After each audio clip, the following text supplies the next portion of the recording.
I denne vejledningsfilm viser vi dig, hvordan du som studerende eller ansat på KA.dk får adgang til en række e-ressourcer via Wave. Du finder Wave-ikonet eller link på bibliotekets forside kasb.dk. Det næste billede viser en række institutioner, som er tilmeldt Wave-ordningen, og det er på denne liste, at du skal finde KA.dk. Her klikker du på Kunstakademiets arkitekt-, design- og konservatorskoler. Og denne loginbox indtaster du dit brugernavn og password, som du gør til skolens netværk eller intranet.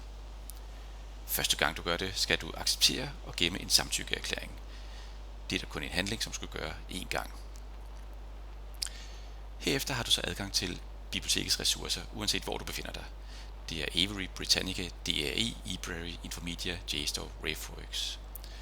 Oplever du problemer, er du meget velkommen til at kontakte biblioteket på bibliotek@kadk.dk.